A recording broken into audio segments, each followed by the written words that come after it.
Assalamualaikum warahmatullahi wabarakatuh. Perkenalkan, nama saya Zaki Maulana Ahmad. Saya ingin menceritakan persiapan kemerdekaan menuju proklamasi.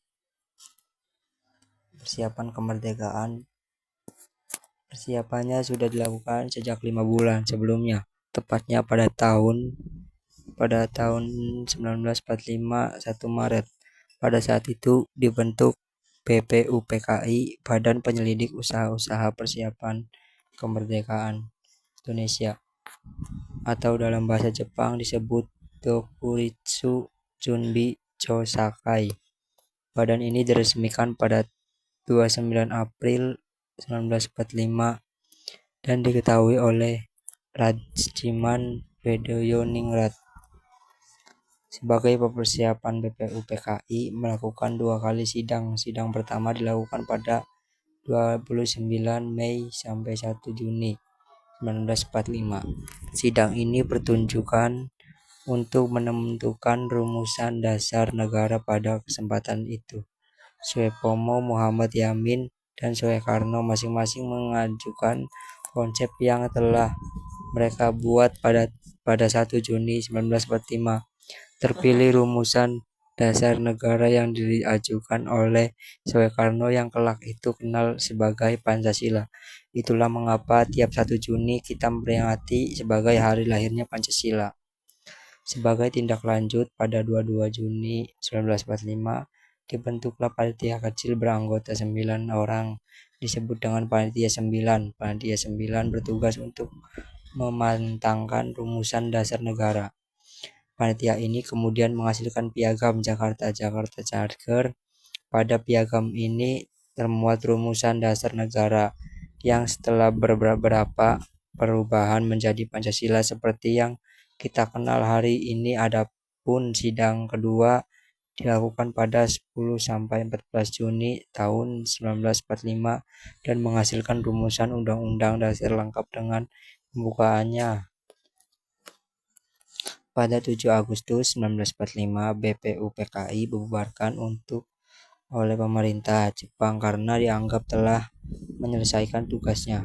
Kemudian pada 12 Agustus tahun 1945 dibentuklah PPKI, Panitia Persiapan Kemerdekaan Indonesia, atau Dorku Junbi Inkai.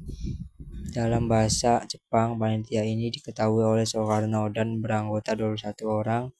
Tugas PPKI adalah untuk melanjutkan tugas-tugas organisasi sebelumnya, yaitu BPUPKI dalam persiapan kemerdekaan Indonesia. Berita kekalahan Jepang.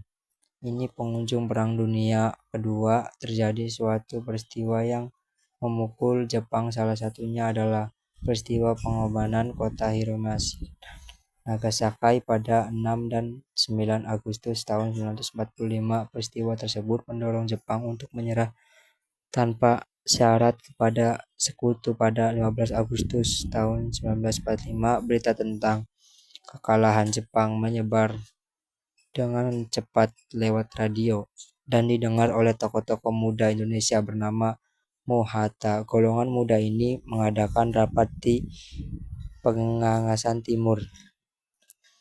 Rapat dipimpin oleh Chairul Saleh untuk membicarakan pelaksanaan proklamasi kemerdekaan.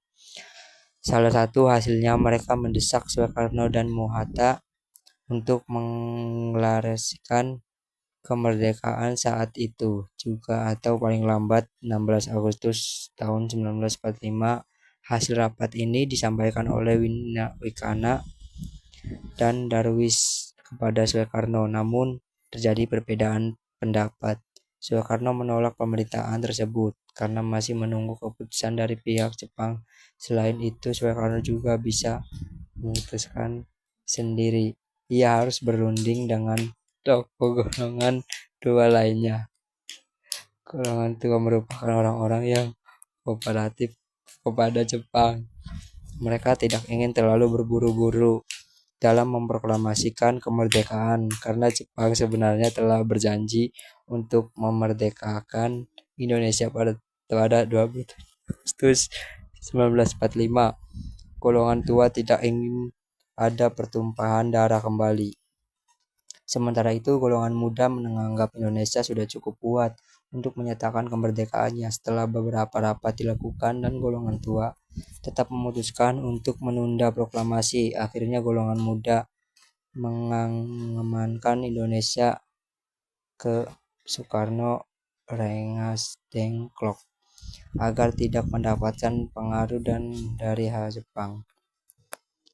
Peristiwa Rengas Dengklok karena Soekarno dan Muhatta meminta para pemuda untuk sabar dalam mengumumkan proklamasi. Soekarno dan Muhatta pun diamankan ke Rengas Dengklok, Jawa Barat oleh para pemuda. Mereka dijemput pada 16 Agustus 1945 pukul 4.30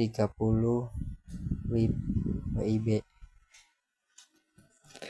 oleh rombongan golongan muda. Sementara itu di Jakarta akan dilaksanakan rapat anggota PPKI di gedung Chuo Saing In.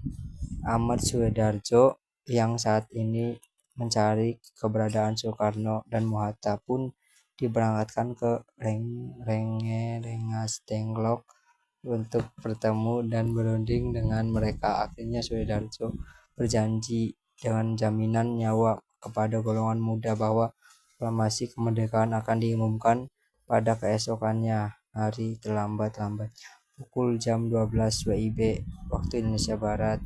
Dengan jaminan itu akhirnya Soekarno dan Muhatta dibawa kembali ke Jakarta. Perumusan naskah proklamasi dari Rengas Dengklok, rombongan kembali Jakarta pukul 23.30 WIB. Mereka memutuskan untuk istirahat sebentar di rumah masing-masing. Sebelum merumuskan naskah proklamasi, Soekarno dan Muhatta menemui Mayor Jenderal Nishimura untuk menyatakan sikapnya mengenai proklamasi kemerdekaan. Sayangnya tidak ada kesepakatan dalam pertemuan tersebut karena Jepang sudah menyerahkan kepada sekutu sehingga mereka tidak dibolehkan untuk mengubah keadaan politik di Indonesia sampai kedatangan sekutu. Akhirnya Soekarno Muhatta memutuskan untuk melanjutkan pembuatan naskah proklamasi. Setelah itu Soekarno dan Muhatta pergi ke rumah laksanakan bersama Ahmad Sudarjo. Walaupun orang Jepang, Laksamana ini memiliki kedekatan dengan tokoh-tokoh Indonesia dan beliau memberi jaminan keselamatan. Kata proklamasi adalah sumbangan pemikiran Soekarno. Kalimat pertama adalah sumbangan pemikiran Ahmad Sudarjo dan kalimat terakhir merupakan sumbangan pemikiran Hatta. Teks ini kemudian diberi saran sedikit perubahan oleh Sukarni, lalu diketik oleh Sayuti Melik. Terakhir Sukarni memberi usulan bahwa naskah ini sebaiknya didatangin oleh Soekarno dan Hatta atas bangsa Indonesia pada pukul 4.30 WIB.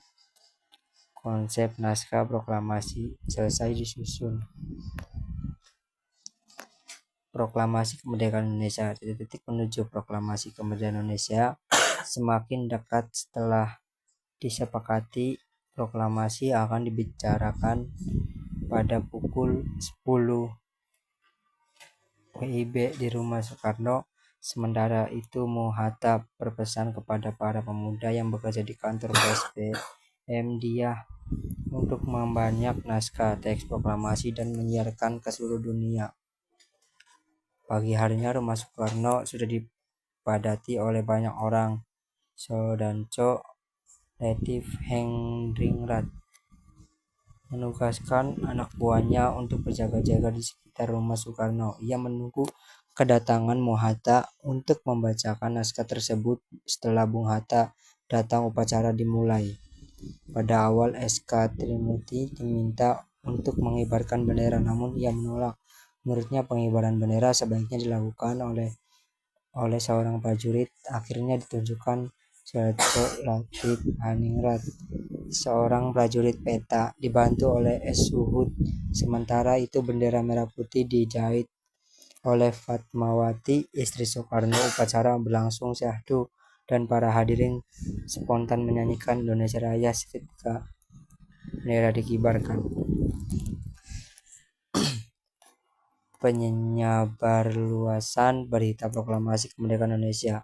Berita proklamasi Indonesia disebarluaskan melalui siaran radio dari kantor berita Domei. Mendengarkan berita ini, pihak Jepang melarang penyairan berita proklamasi itu. Kemudian pada 20 Agustus 1945, alat pemancar di Domei putus dan disegel sehingga pegawai dilarang masuk tanpa kehilangan akal. Para pemuda kemudian membuat alat pemancar baru yang mereka ambil dari alat-alat pemancar dari kantor berita Domei. Alat pemancar ini dibawa menteng dan berita tersebut segera disiarkan ke seluruh Indonesia. Selain dari radio, penyebaran berita proklamasi dilakukan lewat pres dan surat selebaran. Hampir seluruh harian Jawa pada 20 Agustus 1945 memuat berita proklamasi dan Undang-Undang Dasar Negara Indonesia. Untung para pemuda tidak kehabisan akal ya. Selain para tokoh PPKI berasal dari luar Jakarta juga diminta untuk kembali ke daerah masing-masing untuk menyalurkan berita proklamasi, seperti Muhammad Hasan dari Aceh, Samralning dari Sulawesi, Ketut Puja dari Bali, dan A.A. Hamidan dari Kalimantan. Itu dia peristiwa detik-detik menunjukkan proklamasi kemerdekaan Indonesia. Penuh perjuangan tentunya ya. Kita harus bersyukur karena kerja keras para pahlawan yang terlibat dalam peristiwa tersebut. Kita bisa hidup tenang gini kalau kamu mau belajar lebih lagi dalam tentang proklamasi RI. Itu terjadinya proklamasi. Kurang lebihnya mohon maaf. Assalamualaikum warahmatullahi wabarakatuh.